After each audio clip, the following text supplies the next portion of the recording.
itong mga pangyayari, no? It's set number 1. Actually, maganda yung simula ng Caloocan, eh.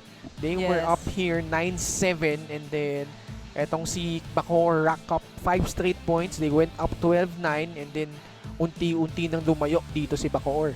It was actually a slow start for Bacoor, pero nabawi nila yon by minimizing their errors and just going for the kill each time. Caloocan put up a good fight as well, I would say, in the first set.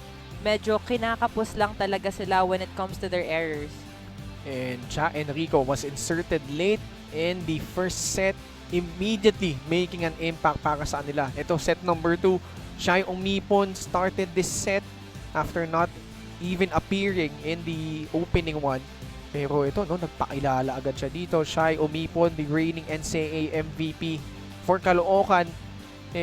Patuloy naman din, no, yung pamamayagpag dito ni Syra Romo, but not enough because Bebang Ocado and the rest of Bacoor just too much on this set. Ocado also showing so much effort here in the second set, having a lot of points.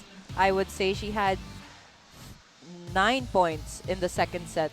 Ito, pagdating ng set number 3, Yeye Gabarda tried to keep the fight para dito sa Caloocan, as well as Romerosa, who had her moments here in set number 2 and set number 3. But Cha Enrico and the rest of the Bacoor City Strikers just too much.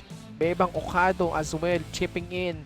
Actually, she was the highest scorer para dito sa Bacoor, but we gave it to Cha Enrico dahil nga ang ganda ng pagkaka-step up niya dito. Yes, also mas consistent, naging consistent talaga ang Bacoor on the third set, minimizing all their errors and just doing their best in the third set.